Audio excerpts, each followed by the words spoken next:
Welcome to our AI Interactive Breakout. I'm going to Aalok drive because he's done a lot of the slides. We've got quite a few slides, right? So as I think Professor Galloway says, let's light this candle. But what we want to do is to make sure that you leave here having learned something and with some value. So take pictures, take notes, but hold on to your seats. We'll probably do 30 minutes, 35 maybe, because quite a few slides, and then we'll do a Q&A as well. We'll open up to Q&A. So if you're listening at home, I don't know if you can actually get online. If not, post your questions anyway, and we'll find time to come back to you. Over to Aalok. Perfect. So everyone saw Piers this morning, and he was explaining the overview of the AI-assisted organization and the opportunities. Let's go a bit deeper into specifically what that could be. And the purpose of this is to get some different ideas, whether you're a business owner or a senior leader within a company. So technology is changing a lot, and new opportunities are there. In 2024, businesses need to have a clear strategy to implement AI. It's the single biggest opportunity to drive revenue and reduce costs. This, for example, is an AI avatar, but there are other opportunities such as AI voice agents. Having a clear strategy is a must for any business leader that wants to thrive in 2024 and beyond. So that's not me, that's a customized version, can speak any language, for internal videos, onboarding, training, different things that can be done like this. There's the tools that are available to business owners that don't have big budgets are tremendous these days. And that's a 60-second setup. That's it. Piers, So a bit about us quickly. We did this morning. So Aalok, we met actually 4 years ago. We started to implement AI to help SMEs and business.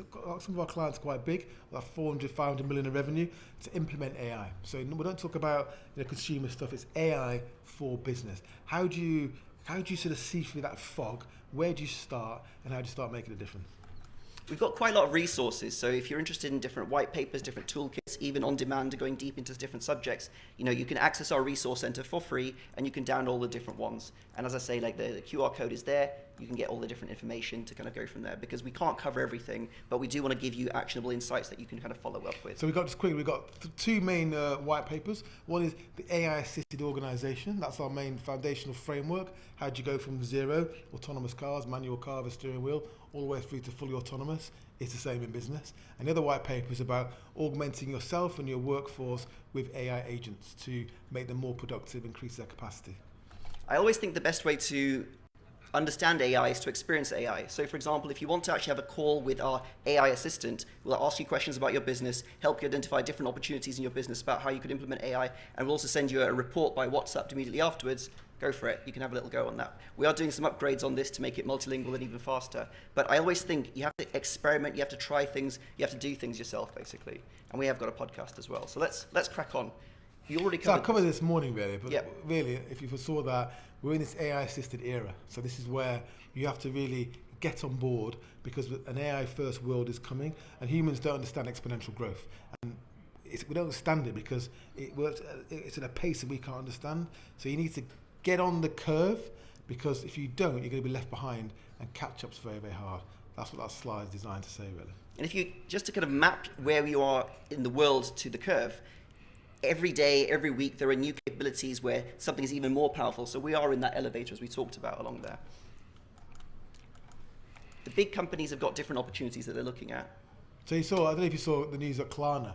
So the issue with AI is you hear now about a lot. ChatGPT is a bit in the news, AI safety, there's a summit with Elon Musk. It's all a bit sort of esoteric and tangible. But you're going to hear over the next 12 or 24 months and more news how this is impacting organizations, augmenting employees, not hiring employees, taking employees out. You are going to see more and more of this, more real world use cases. So remember those words, and that is when I think organizations, you'll start to see the exponential curve really take off, because the ROI is real.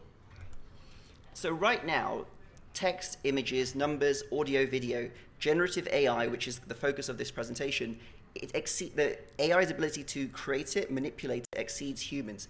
And if you think about why now, why should you look at it right now? As an example, I've been just spending a bit of time putting together a whole presentation on how to implement AI in an organization. So this is a large presentation. On the right-hand side is a message Piers sent me yesterday. He put the whole document into Claude 3. I was just checking his spelling.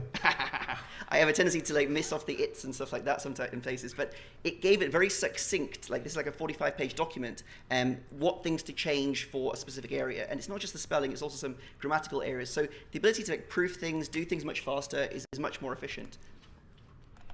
And talking of Claude 3, so if we think about our employees within our team, they've got different IQs, different skills, different capabilities. But if you look at these LLMs, you can hire these LLMs onto your team as well, and they've got different capabilities which exceed human capabilities in many different areas. And so it'd be, it would be foolish to not leverage the benefits of this. Claude 3, which just came out, has a very large context window, so it can process huge documents. So if in legal space, for example, like discovery, we were talking about this example before, isn't it? You see in films where they'll give reams and reams of documents, and you're trying to hide something. I used to be a lawyer. I used to index reams of documents, and then you see them scanning them now. Now, things like Claude, I mean, you can upload essentially the whole Harry Potter series. You can have one line in there talking about space travel, and it will be able to understand and find that within that huge amount of context. Whereas before, they couldn't do that. And this morning, someone said that, ChatGPT, OpenAI is the most powerful LLM. As of last week, that's not the case. So these things are moving very, very quickly. And some of the films might look different. Like, you imagine Suits, an episode where they stay up late overnight and drinking lots of coffee and pizza to figure out something on documents versus they scan everything and then they leave it and then come back a little bit later and it's solved. We're approaching that kind of world. So the whole point as a business owner is you want two things. You want increased capacity and increased productivity. And the whole point of this is that you can benefit from this by having increased capacity, by having different AI agents or automated workflows which will handle wholly some aspects of elements. And you've also got increased productivity where you can have your team AI assisted so they can do other things much, much faster. And the whole point here is like, we saw the COVID pandemic, we saw like the challenges and the strain on the business, costs of everything is going up, rent is going up, business rates going up. If you've got a more flexible cost structure and the ability to like scale up or scale down, you're going to be more resilient, basically. Yeah, and what we've seen in cloud, so what cloud did for entrepreneurs and business owners and SMEs especially is, you don't have to own infrastructure, okay? It became something that was subscription-based. You could have huge, complex infrastructure. And now, all the infrastructure we used to have in terms of databases, applications, web app front ends, that's going away as well because LLMs provide a lot of that LLM ops infrastructure which you can innovate on top. But if you increase capacity, resilience, productivity, it compounds to completely change your outcomes. And we don't have time to go into it right now, but if you think about roll-ups, private equity roll-ups or franchises or different things where you've got multiple sites, the opportunities compound even more because you get higher multiples and you've got more profit as well. Yeah, I'm a banker by trade, so I never talk about multiples. But if say you're a consolidator in M&A, what you want to do is land that acquisition on a platform where you can extract more synergy, growth synergies, cost synergies, so you create more value, which means you make more money, or in a competitive race, you can maybe pay slightly more for it. And that's what we call an AI operating system, which we'll go into a bit more detail on. So there's really two things to look at. You want to augment your team, and you want to augment your processes, basically, right? There's the two things, simply. And you have to do those things in parallel. Essentially, like as Piers talked about this morning, everything's moving very quickly. The pace of change is really fast. If you look at like how image has evolved, I don't know how many people saw Sora. Did many people see like Sora release recently, like the video? I mean, this is crazy. This hasn't been released yet, but if you look at like how text to video used to be, it was a bit comical and almost you say it used to, that was 6 months ago. I know, that's a long time ago, right? So like it's comical there, and you look at this now. I mean, this is quite impressive. And you'll see there that this snow looks more like cotton wool, but again, that's today. Next month it's going to be infinitely better. And also, whatever you see, so the prompt here was simply, I think, some red pandas running around on a petri dish. These are literally one sentence prompts creating this, and you've seen some of the Hollywood studios now have canned $800 million soundstage investments because they don't think they're going to need them. And yet, exactly, the whole assisted workforces, opportunities, the way that companies want to shoot adverts or do different things, all this is going to recalculate it. So even if you're not planning to implement it yourself, you still need to understand from a defensive perspective what's coming from other competitors that are looking at it. And we touched on this in the morning. You want to have that competitive advantage where it's basically a game that you know you can win. And it's taking what everybody else sees and it's applying advanced analytics or AI on top of it so you can see things much better. Now, most businesses and most industries have a mature cost structure. So it tends to be that the winners tend to be stronger operators, better managers, and that's very hard to like get big differences between companies. But now you have the opportunity to have almost like an asymmetric bet, asymmetric advantages, where if you can create something which is more interactive, drives more customers to you, it's much easier to use, or your cost to deliver is a fraction of what it is for somebody else, that's where you can get a big advantage. So right now, everybody's in a race where they're using the same vehicle. You have the opportunity to change vehicle and get into something much faster and better. And it's also thinking different ways, so thinking transformative ways. So you saw this morning there was a question which was about, well, you know, can you do this way anymore? You know, customer personalization. Whereas actually, you can think of it in very different ways. There's a great example of NVIDIA where they paint a picture of the Mona Lisa with a paint gun. It's like bop, bop, bop, bop, bop, shot by shot, CPU. And you get the Mona Lisa. That's like the CPU. Very quick on normal computers. Whereas the GPU was basically a massive matrix full of colour paintballs and blew them all against the wall in 80 milliseconds and created the Mona Lisa. That's GPUs, and that's technology you've got underlying. Then you've got LPUs, which that's a whole other story. Which mean that you can speed things. So not just about transforming the way you operate, it's thinking about new ways of operating. It's having this kind of 10x mindset, basically, right? So if you're starting to think like, where can you apply this? Let's go. Yep. So as an acronym, this WINS: words, images, numbers, and sounds. So just think in your own industry, how much of your cost structure is in processing words, images, numbers, sound. For example, this morning I was having a meeting with it's like a finance firm, let's call it that, and they process a lot of inbound presentations from entrepreneurs that want to get money, and obviously at the same time they also have to communicate with investors. Now there's a lot of documents there, there's a lot of processing, a lot of information, so most of their cost structure and their OPEX is in this kind of stuff. And so if you can AI assist your team and also have systems and processes which will do things automatically for you, and I think what you have to understand is like, GPT or Claude or something is like a single task in a specific window, but what we're talking about is more specialist AI, where you would build workflows for your own company and your own actual operation and processes, which can do things in different dimensions, which something might generate, something might research, something might audit, basically, right? So that's how these things can kind of go. And this is what it's like having in terms of optimization. You can like do prompt engineering, you can have systems which will, you know, chat to your documents, you can also do all of the above, you can fine tune the model in different ways. Some people say, oh, GPT-4 is very expensive when you're looking at like processing huge amounts of data, but you can actually bring the cost down a huge amount by doing things where you actually fine tune a cheaper model. So what you have to understand is you want to optimize your team and your systems at the same time. And also, we put these slides up, okay? They're going to be out of date by the summer. So we're talking about LLMs. LLMs are great, ChatGPT, all the rest of them. That might not be the technology that really wins through. We've got a RAG there, retrieval augmented generation. That's like chat to your documents. You've got GANs, which are sort of basically two AIs competing with each other to create photos.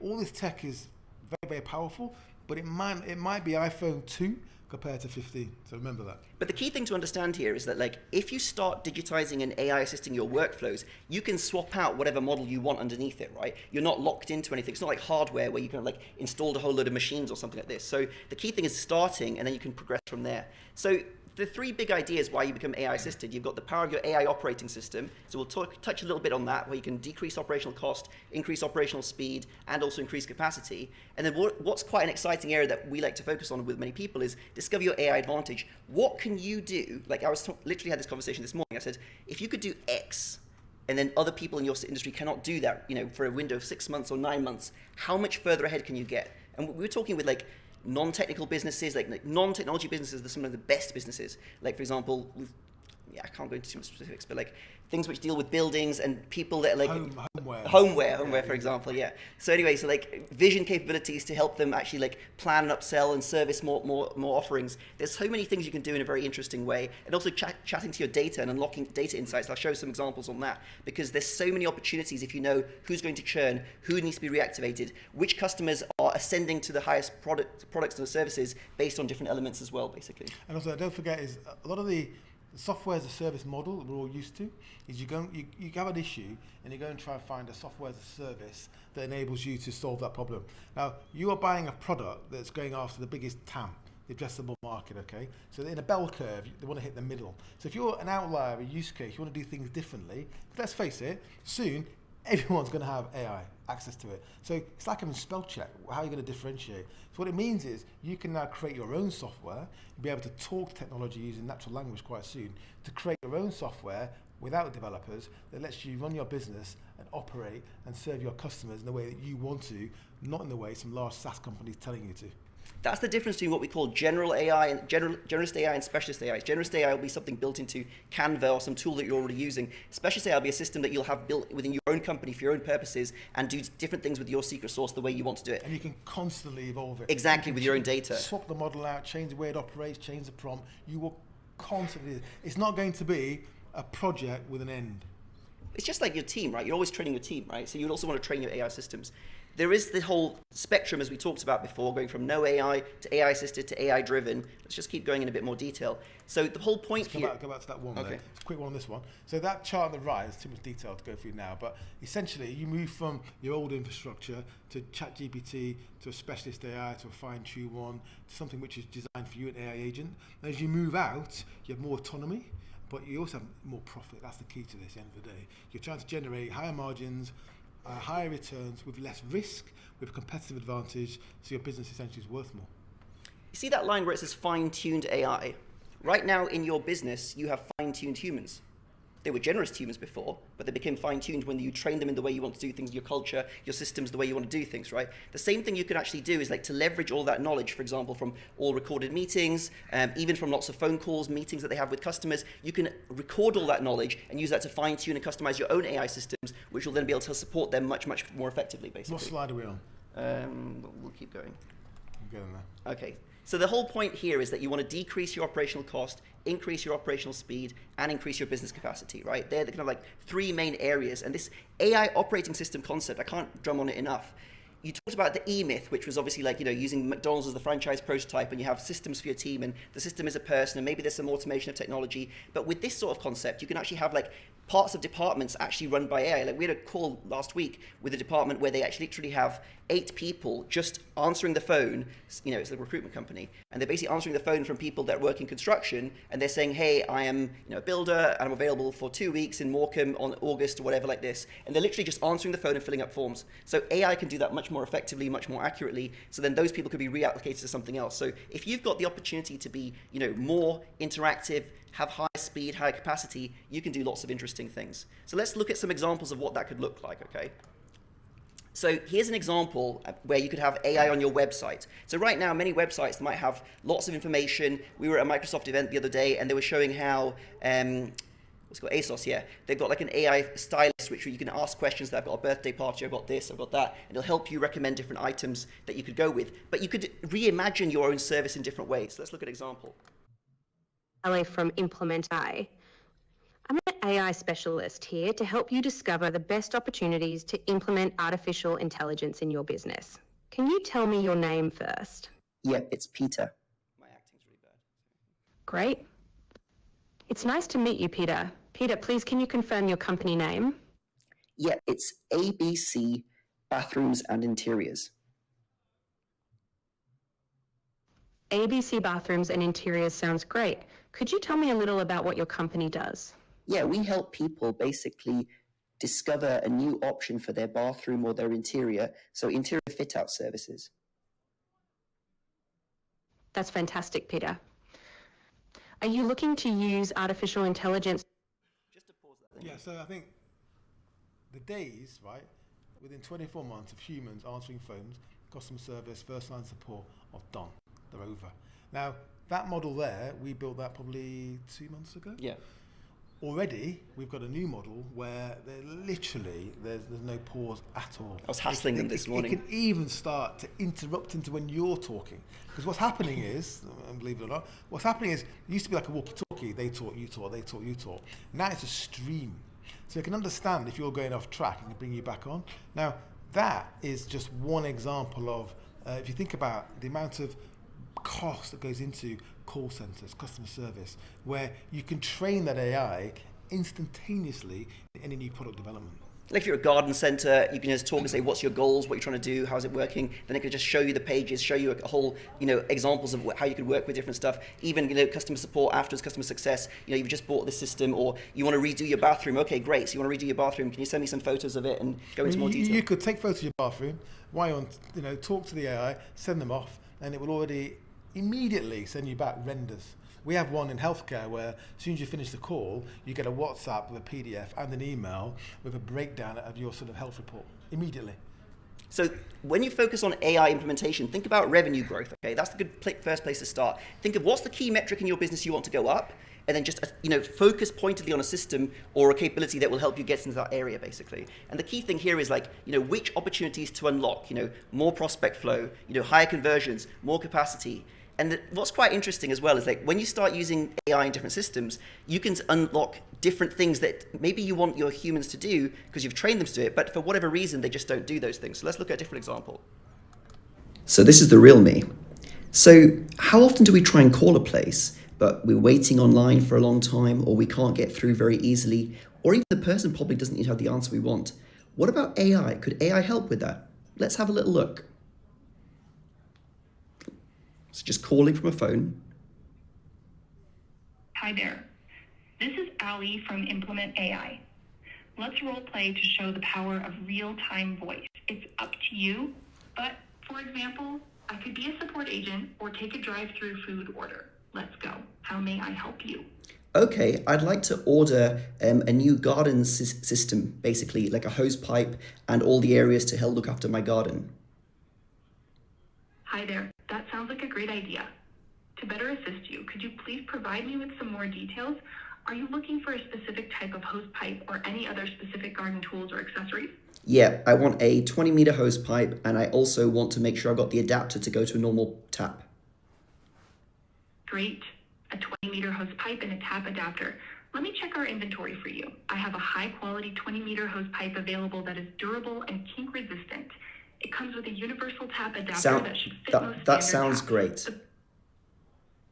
I'm glad to hear that. The 20-meter hose pipe and tap adapter are priced at Ps $25. $99. Would you like to add anything else to your order, such as sprinklers, spray guns, or any other garden? It's suggesting upsells, right? Most people don't do that, right? Yeah, so if you've ever had a B2B sales force, I'm sure many of you have, the banes of your life are getting them to upsell, getting them to sell new things in the suitcase that you've given them that they've never sold before, and also getting them to complete the flipping CRM system. So what you can do now is completely automate that. So the reason we let that run on a little bit is so you can actually see that it will, every single time, it will not only upsell, it will upsell with a huge amount of context of what it should be upselling. And also your phone line won't get engaged. It could answer 25 or 200 calls at the same time, basically, right? So it allows you to have everything. So let's give you some rules of what you can do as a business owner.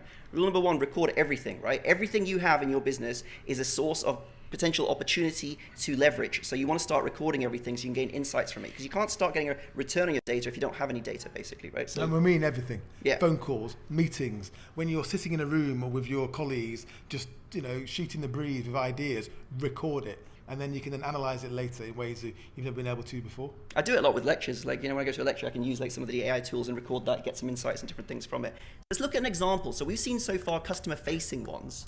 Let's look at an example where it might be a tool to help a consultant. So it might be helping, let's imagine you've got in your firm, you've got a senior consultant that's really knowledgeable, experienced, been there for many, many years, and you've got a junior one, and they don't know as much, and they're really observing and learning by watching the senior one ask the questions. But what if you could give the junior one tools? The way I look at it is you've got a taxi driver that does the knowledge, learns everything, right? And you give somebody else Waze. So they know, turn left, turn right, go here, go there, basically. So you want to give your business, employees something like Waze. So let's look at an example. And it could also be any kind of consultation where the expert needs to understand more about the customer or the patient, and then the expert needs to ask guiding questions based on what the patient or the customer says.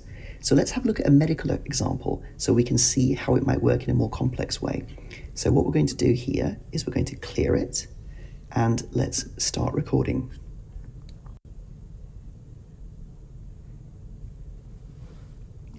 So, thanks for coming to see me today. I understand you've had a problem. Yes, that's right, doctor. I've been getting really bad pain when I walk. Okay, I'm sorry to hear that. So just to explain, the whole transcript. Can you describe the location of the pain? At the top left, you can yes. see the probability of it guesses the problem. Basically, when I walk, and it's on my suggested calf questions for the muscle, expert there's to a ask stabbing afterwards. pain, So and based I on your can't context, put you my can heel probability down up, fully. And you'll see different questions appear. Eventually, the idea is that in this case, Can you describe the intensity of the pain on a scale of 1 to 10? but the idea here is It's like a simply 7. a junior consultant now. Have you experienced any numbness or tingling in your foot or toes? Thankfully not. I've not had anything like that. Any kind of consultation, like it doesn't have to be like medical. It could be like to do with architecture, it could be to do with legal, it could be anything else like this. The other interesting thing you can do from actually recording everything is we've got different tools we've built for different businesses where they've got specific interviews they do for specific customers, is you can also get emotional insights. So you can actually see that, okay, one of your team members did an interview with somebody and went through different details, and they said, oh, they seemed quite interested. But actually, you could actually measure like how engaged somebody was, how confused somebody was, how sure somebody was, all those different elements, basically. Different levels as well. So you can do it with text, which is two-dimensional. You can do it with their facial expressions, with video as well. You can put it all together. So it can become quite fine-grained in terms of understanding what they were really thinking as opposed to what they were telling you. So rule number 2, augment your team. You have to bring your team along with you. You have to give a clear vision for them to see how your company's going to become AI assisted, because otherwise what's going to happen is you're going to hemorrhage productivity. There's many people that are working 2 or 3 jobs. I mean, they were talking about that this morning, basically, right? And maybe they could be doing more stuff within your organization, and you could have a more productive operational by unlocking the creativity. So you want to say, look, we want to be a market leader. We want to really take on our industry, and we want to be AI first. So you're going to be upskilled in what you're doing. So you want to make sure that they're augmented and brought along. So we do things to level up the senior leadership, so like boardroom briefings, but we also do training. We have a training academy for the team members, because once you give them the AI mindset, they help come unlock for you the new opportunities for you. And also, I also add to this that in the future, if you want to hire into the talent acquisition the best talent you really want, why the hell are they going to come work for you if you're not augmenting them with AIs to automate the mundane, to do the things in their job? They've got 20 tasks in their job. There's 5 they hate doing every Monday morning. Automate them, and that's what's going to help you win in talent acquisition as well. Yeah, because if they're not using AI in a productive, meaningful way to actually do the job better when AI is available to do that, they are de-skilling. So why would they want to stay at a place where they're de-skilling? So the third rule is enhance the customer experience. So think about where could there be opportunities, and this is like that AI advantage thing I was talking about before, where you might offer something new, something that other businesses are not offering in your space that could unlock an opportunity for you. So let's look at an example. So imagine there's a gym, right? So normally people pay a gym, they'll pay a nutritionist, right? It's 2 different things. You pay the gym for access to a physical resource, a space, maybe a trainer, but typically access to X number of machines and different things like this. So how do all the gyms compete? Price, location. Well, what if you can go deeper? So what if you could actually offer, because why does someone join a gym? It's like job to be done. What's the job they want to do? Feel healthier, feel better, live longer, basically. What if you could actually give them a solution where they could actually gain health beyond just being in the gym? So here's an example of vision. So AI with vision. You can take a picture of some plant-based tacos. I'm going to reveal a lot about myself now. So I'm vegetarian, and then you can take pictures and see approximately what's the nutritional information from this. And then you can see into more detail how different elements are within there. So imagine you give a tool as part of your gym membership, maybe add £5 a month on it extra, and it's a meal planner, an analysis to almost gamify your whole experience of health transformation within there. So the whole thing, if you ever use those apps, which I have used, where you log everything you eat, it tells what the calories are, what the breakup is, it's a nightmare, it's scanning barcodes. Now you can take a photo, and something people don't understand, I haven't got my phone on me now. Normally, this is where I take a picture of the room, and I read how it describes the room, and it's unbelievable in terms of the detail. Now, 24 months ago, getting an AI to understand, what a glass was, meant machine learning, and I'll take 1 million pictures of different glasses, whereas now it works out of the box. Exactly. I mean, I'm super geek, so I was just sat in a cafe and I was taking a photo and I was thinking, what could I analyze and see what's within the room? So imagine you're doing interior facility analysis or something like this, to see facility management, to understand, audit the interior of a property, audit what's going on in different areas, and just straight away it's able to spot everything, emergency signs, different elements like that, basically. Property management, you can even spot wear and tear, yeah. Carpets, wallpaper, doors, whatever it might be. Ways things should be cleaned, all sorts of stuff, hazards, many different things. And that's out of the box. That's not fine-tuned or trained. Then you can do things with menus. So, for example, you can be personalizing. So again, if you go to a restaurant, why is it the same menu for everybody? Why is it not based on what you need? You see a different menu, and it could be say, for example, you have my wife's celiac, so she's got severe, health issue if it's cross-contaminated. So she'd be much more happy to pay a premium if she knew for a fact that this part of the menu was only like this, and then the service was on a different plate in a different part of the kitchen or different things like this. So you can differentiate by understanding your customers better. Basically, I think that's the key thing here. And this is coming into understanding your customers better. It's having that X-ray vision, basically. So right now, they say data is so important. Data is very, very critical. But to most people, it looks like this. And then you go, oh my God. and tired. It's like, what am I going to do with that, basically, right? But this is where you can have an AI layer on top of it, right? So, for example, this is a way to have a system where you can literally chat to it. You can just ask it questions in plain English, like a management person, and it could then help you understand different elements from within that. And this is very powerful because you can get really, really granular on big opportunities. And it changes search. You mentioned ASOS a moment ago. So you've got kind of flat databases, like, think of an Excel spreadsheet. And then you've got vectorized database, think of like a 3D space, but like where you have sort of points in space. So if you search for a hamburger, it'll find a hot dog as well, whereas typical search probably won't. So the ways in which you can look at data, use prompt engineering to write very complicated SQL prompts to go and look into your data and find Which is what this was. Which is what this was. But what you get from this, and what our clients are getting as well, is what you're seeing are the unknown unknowns, not the known unknowns, not things you should be looking for. These are things you didn't even know existed. And what that allows you to then do is to embed that learning, that insight into your product or service, and that creates competitive advantage. Exactly. It's all the opportunities that you're not doing that make a difference to the metric that you want to change. So let's look at another example. Let's say you got a location, you got lots of phone calls coming in. How do you know from all those hundreds of phone calls happening what was a missed opportunity? People say, oh, the calls are recorded. Yeah, but who's listening to the calls? And if you're having someone answering the calls, someone else listening to the calls, it just becomes complicated, basically, right? So we've built AI systems which will then monitor and thousands of calls at the same time and analyze and show you who didn't book an appointment or who got confused at something or who was upset about something. And you get basically this, where this guy was basically found like a needle in a haystack, where he was Tony was playing golf. So he was on the phone to a clinic. He wanted to buy something worth about 15 grand, but he was confused and he was busy playing golf, so he didn't have time to have the call right now. So again, the system knows that it didn't book an appointment and it can flag it to someone who can then phone him back. But this was shown before. You can combine this with the AI agent I showed you otherwise, which could then follow him up and say, hey, Tony, how did the golf go? Did you win? And then it would then ask him the rest of the questions on what they want to do next. So now what you see, AI agents complete tasks. And the idea is what we try and do is say, okay, let's try and close out the workflow. So not just find the opportunity, then contact the customer, and ideally, if you can, then get them to pay upfront, ideally, or using Stripe that's already been integrated as well. So you're moving from tasks to workflows, and eventually to replacing complete jobs, essentially. Exactly, and so that's the whole point, is identify the highest impact workflows and use cases in your business. And we've given a few examples here in some of the resources we talked about in the resource center. We illustrate a lot more, basically, and for your sector it'll be different. So just as an example, within sales, within marketing, within operations, if you're not using it, you are literally losing productivity, basically. Especially in sales and marketing. I was saying this morning that imagine very quickly a prospect contacts your business, engage with you wherever the hell it is, on the phone. And if you go back to them very quickly with something that's personalized, professional, it's got information, it shows an understanding of them, your products, it's connected the dots, and they've received that value, compared to somebody else that calls 2 hours later or sends them an automated standard email, who's more likely to win that business? Exactly.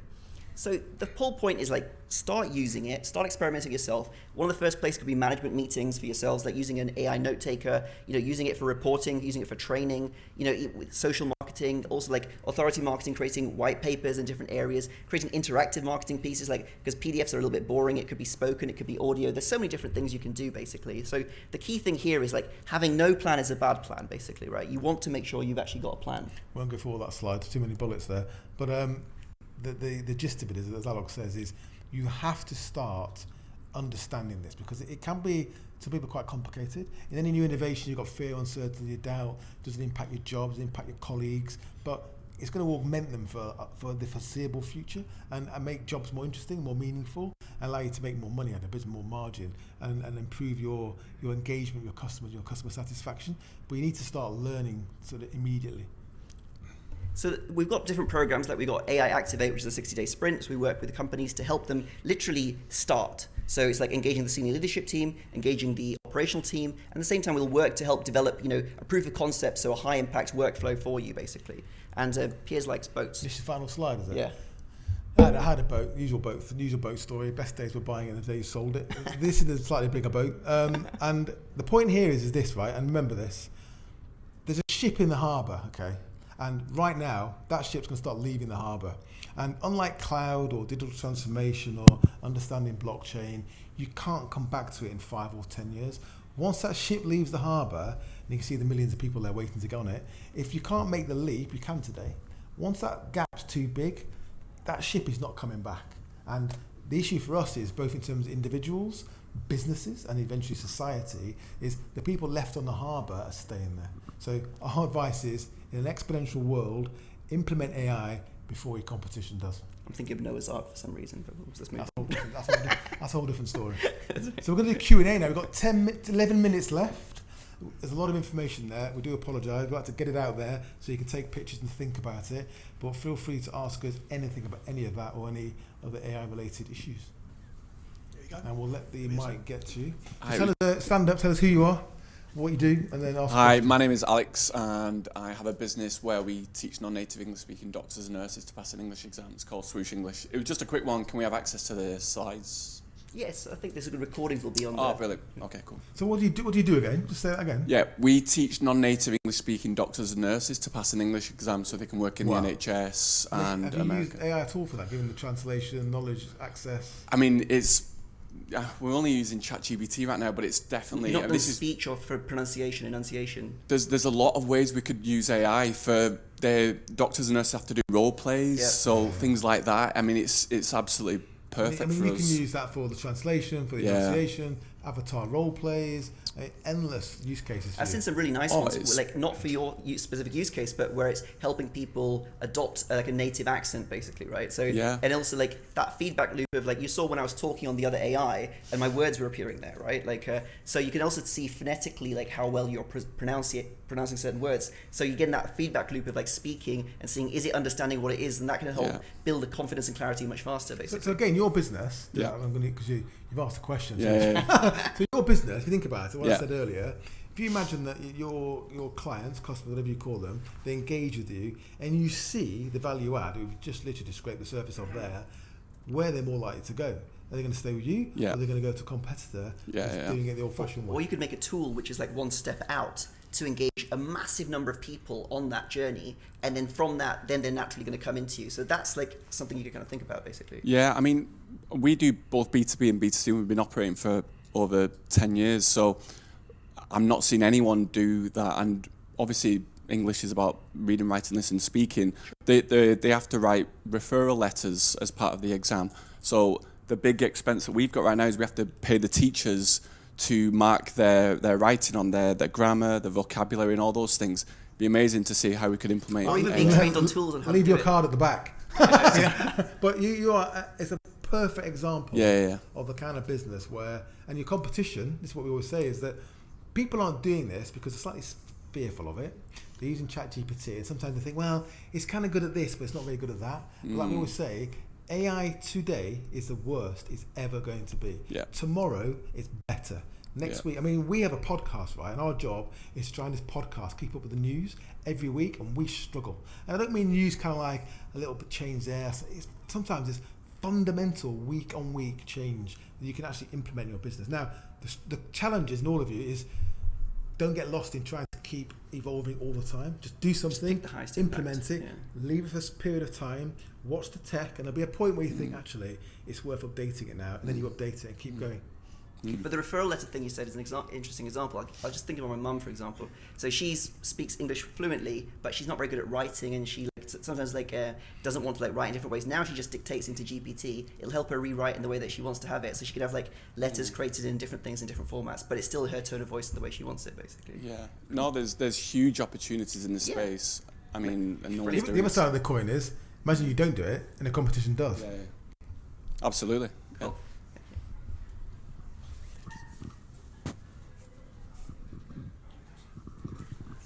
Hello, Ho Law from Amsci Limited. And what do you do? We do consulting, mostly meeting people both face-to-face like this or online. So a lot there, you said. So your recommendation for company of small size like ours, but discrete, scattered geographically, what is the next step you recommend? So in terms of the first step to take on that curve you're talking about. Well, let me do the personal one. You do the business one. Okay. So the first step is always everyone in this room or watching at home is to use the technology to augment yourself. So having something so ChatGPT, for example, you've got Claude, but ChatGPT's got a nice interface. You can talk to it now and it talks back to you. It's a bit walkie-talkie, but again, that's the worst it's ever going to be, better in a year's time. Talk to it, use it as a sounding board, as a sidekick, as a strategic partner, as a mentor, as an advisor. And some of the stuff you'll get back might be a bit generic, but I'm telling you right now, because we use it, you'll get some conversations that absolutely open your mind and change the game. So start there and then. Yeah, so just touching on that one, like, I don't know how everybody else is, like, but if I'm at a lecture and I hear something, I think that's a good idea, so I'll write down a note on my to-do list or something as a note. But what I will do very quickly is, because I know I'll forget the context of that, even though I'm convinced that second I'll remember. I never do. So what I then do is I'll then dictate very quickly into an AI tool I've got, which will then record that, and I can just expand it. So then later on, I've got that information right where I want it. So moving to the next thing, consulting. So a lot of it's meetings, face-to-face conversations. So definitely record all those. Obviously, have your policies, governance, and framework, and everything like that to make sure that they know it. But basically say that, like, look, I want to serve you better. I want to provide a better quality service. So I want to use tools to do that more effectively. So your time spent with me is much more valuable. So from recording that, you could then even analyze like what your recommendations would be, or compare your own note taking afterwards to how the AI does it, and what recommendations you might notice versus that does. And what I found is I've even listened to certain meetings I've done myself, and I found that like I missed certain things that they said because I was too busy thinking about something that I wanted to highlight at a different point. But when I re-listened to my own meeting, I was like, okay, these are the opportunities and things I can go back with, basically. So that's the first concrete step. And things like Microsoft Copilot. Yep. So again, like any AI, there's a skill to using it, and you need to have some training. So another one is training. Make sure you know how this stuff works, so you understand how to interface with it. Prompt engineering, you need to understand that. So just learn the basics. You don't have to go and become some sort of computer scientist, but learn the basics, how it works, how to make sure you extract the most value out of the time you spend using it or the money you spend on it today, and then worry about the next phase, because you'll find that even at that basic level, using it personally, that it can be game changing. You mentioned Copilot, Microsoft Microsoft Copilot versus ChatGPT.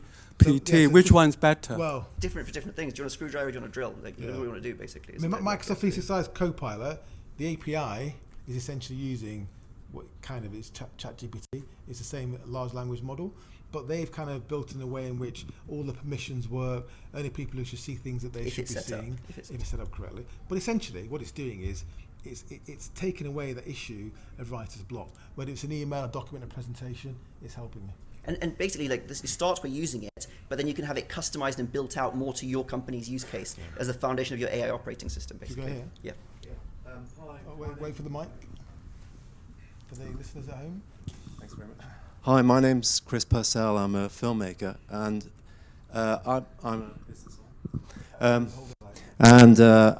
a one-man band, really. I'm a freelance filmmaker. I make sort of human stories about businesses. How could I use some of the AI tools that you've talked about to help my business? How long have you got? So a friend of mine is in film business, used to run Marv Films, and I've been talking to him recently about this. He set up his own film business, investing in UK films. And one of our clients actually we went through his own team, more for corporate films, but went through the workflow. So the workflow from, have a meeting with client, record it, ideation, what do they want, turn it into a summary, run that by the client, get a sign off, turn it into a script, use something like Midjourney or DALL-E 3 to create a whole storyboard, and then from the storyboard you can either go to your so the technology is not quite there yet to actually make it for you. Some can, but it can be a bit sort of like generic. But if you've seen OpenAI Sora, so Sora is now, go and have a look at it. OpenAI Sora. The one that I was showing before. The one with the puppies in the snow, or look like cotton wool, but in the snow. So Sora is the ability to create 60-second clips in HD from a single prompt. Now, it's more kind of backdrops now. You're not really putting characters into it, but in 12 months' time you'll be able to. And I'm saying this now, within 24 months, you will be able to prompt your own film. It'll be less than that. Maybe not 2.5 hours, it'll cost a fortune, but a half an hour video, you'll be able to prompt it. Cool. We've got time for one more question. Hello, my name is Victor. I'm with Connect Hub. We do we do communications for people to connect without having to depend on voice over IP, particularly in emerging markets. my question is, or before I say that, you guys have been doing a fantastic job. So thank you so much for what you're doing. It's tremendously valuable. Is there an area that you would suggest people avoid common mistakes when they're trying to implement it in a small organization? Well, one is not doing it. That's the biggest mistake. The second one is whether you're a small or large organization, is trying to roll out AI across your business, right? It's complicated, even small companies. Just even a small company, sit down, like we do with our clients, pick the workflows, the blockers to cost optimization or recruitment or growth or sale, whatever it might be, pick one and focus on it and try and automate that and create value. Have an experimenter's mindset, okay? Like this whole mistakes thing and all that kind of stuff like this. You need to experiment, you need to try, you need to iterate with it and having that mindset. But listen, thank you very much. We've got literally 4 seconds left, so that's great. Cheers. Thank you.